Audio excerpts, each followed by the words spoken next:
Muy buenos días, bienvenidos hermanos y hermanas a esta nueva reflexión sobre la palabra de Dios. Y para esta oportunidad vamos a tomar el capítulo 3 de la carta a los Romanos, los versículos 21 al 24. Dice: pero ahora, aparte de la ley, se ha manifestado la justicia de Dios testificada por la ley y por los profetas. La justicia de Dios por medio de la fe en Jesucristo para todos los que creen en Él, porque no hay diferencia, por cuanto todos pecaron y están destituidos de la gloria de Dios, siendo justificados gratuitamente por su gracia mediante la redención que es en Cristo Jesús. En la parte anterior, el capítulo 3, versículos 19 al 20, que lo estuvimos reflexionando en el día de ayer en la mañana, decía 19 y 20: pero sabemos que todo lo que la ley dice, lo dice a los que están bajo la ley, para que toda boca se cierre y todo el mundo quede bajo el juicio de Dios. Ya que por las obras de la ley, ningún ser humano será justificado delante de él, porque por medio de la ley es el conocimiento del pecado.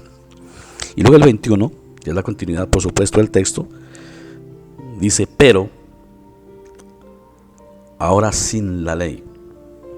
Una traducción muy antigua, más fiel al original, que de hecho fue usada por Lutero, dice: pero sin la ley.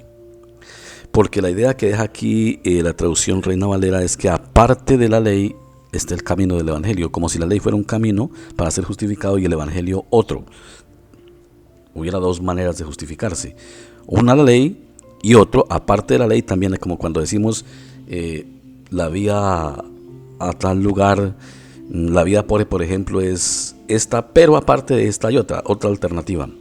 Entonces el texto original es más claro y dice: pero sin la ley, porque la ley deja en el túnel sin salida al ser humano. La ley no le da la salida de la situación de la condenación al ser humano. Por el contrario, la ley condena al ser humano y no le deja otra alternativa. La alternativa que le deja es: o la cumple o está condenado, y no le deja la alternativa. Y si seguimos la parte aquí traducida por la Reina Valera, esto de aparte de la ley, entonces estamos diciendo que la ley sí es un medio para ser salvo, y aparte de la ley está la justicia de Dios. Pero sin la ley se ha manifestado la justicia de Dios testificada por la ley y por los profetas.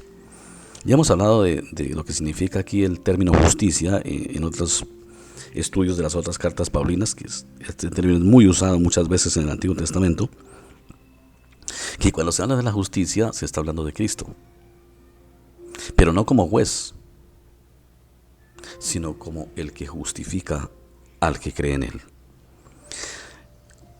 como el que viste de santidad y de perfección al que cree en él a través de la fe. Y luego ya el 22 nos explica muy bien, dice: la justicia de Dios por medio de la fe en Jesucristo. O sea, si nosotros tenemos fe en Jesucristo, no es para ser juzgados. Ahí de plano descarta que se entienda esto como justicia de juicio que castiga. Dice: la justicia de Dios por medio de la fe en Jesucristo para todos los que creen en él, porque no hay diferencia. Si nosotros leyésemos justicia a la luz de la justicia retributiva que juzga, entonces creer en Jesucristo sería un delito, porque seríamos castigados. No, está hablando al creer en Jesucristo somos justificados. Esta justicia habla de la justificación. Es el acto, por así decirlo, o el término que nos explica qué ocurre con un pecador cuando cree en el Señor Jesucristo. ¿Qué ha ocurrido en nuestras vidas desde el día en que por la fe en Jesucristo fuimos convertidos al Evangelio? Y lo que ocurre es que somos revestidos en los lugares celestiales de la pureza y la santidad de Cristo. Es como si íbamos a poner como ejemplo la capa que tradicionalmente él usaba en los tiempos en que estuvo en la tierra. Él nos pasa su capa de santidad y perfección, nos viste con su capa, nos pasa su capa y quedamos declarados sin pecado y sin mancha ante el Padre Celestial, que es lo que todo el Nuevo Testamento nos va a enseñar con lujo de detalles que hace Cristo en la persona que cree. O sea, los cristianos somos pecadores revestidos, por medio de la fe con la justicia de Cristo. Por eso somos presentados ante el trono del Padre sin mancha y sin pecado por causa de Cristo. Eso es lo que llama justificar, por medio de la fe. Y ahí viene la santificación. La justificación y la santificación vienen dentro de la misma fe en la misma persona. Es por causa de Cristo que somos justificados, esto es declarados sin culpa, y santificados, esto es presentados como perfectos delante de Dios.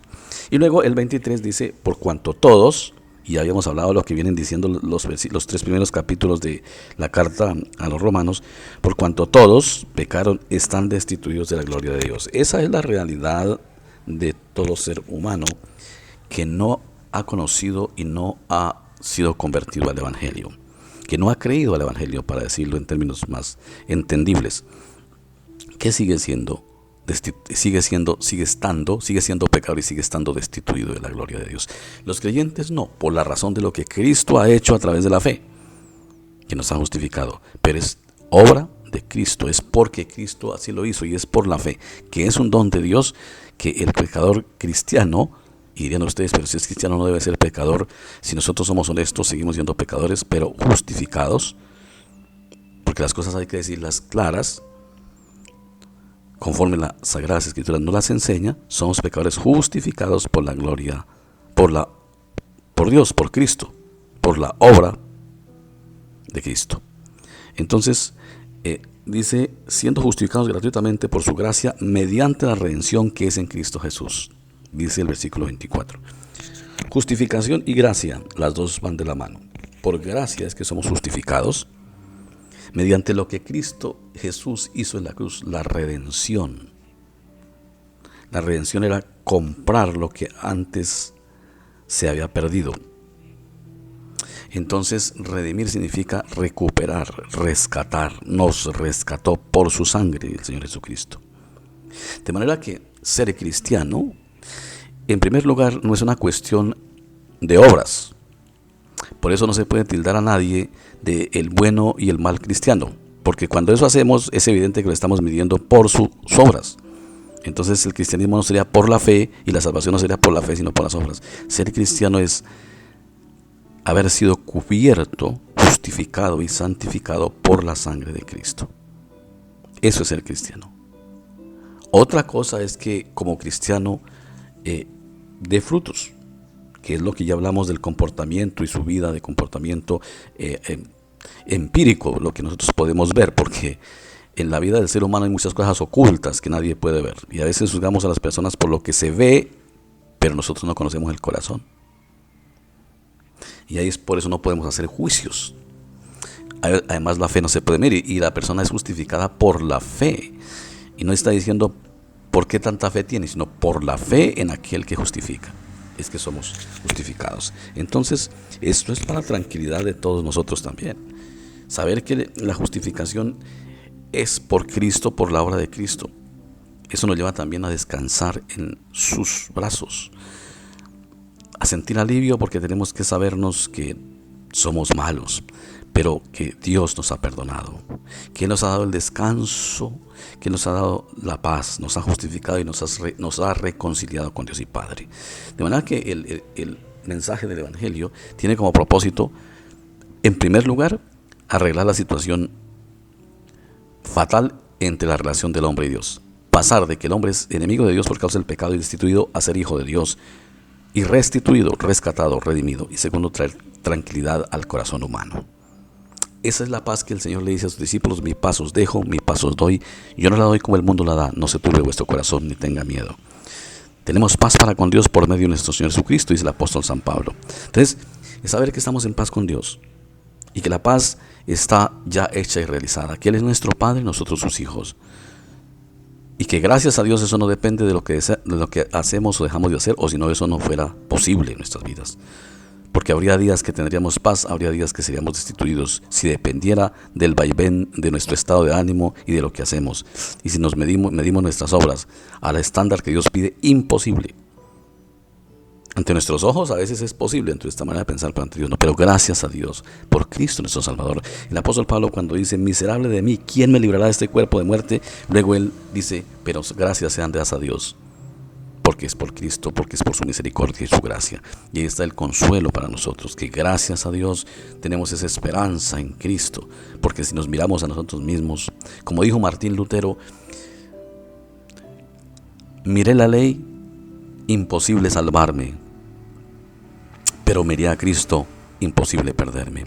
Gracias, Padre, por tu misericordia, por tu amor, y porque si miramos la ley, está imposible la salvación, imposible. Si nos miramos a la luz de la ley, estamos perdidos, lejos de cualquier oportunidad, infinitamente lejos. Y diríamos, estamos perdidos, Señor. Tú nos pides ser perfectos en todo, en pensamiento, en palabra, en obra, en acción. Y nosotros no lo somos, Padre. Ahí nos miramos, estamos perdidos, estamos bajo tu ira. Pero, Padre, miramos a Cristo y estamos salvos. Porque en Cristo es imposible perderse. Tu Hijo es nuestro Salvador, tu Hijo es nuestro Redentor. Gracias por la obra de tu Hijo. Gracias porque en Él es imposible perdernos. Gracias por tu misericordia, Señor. Encomendamos nuestras vidas en este día, en tus manos, por Cristo Jesús. Amén.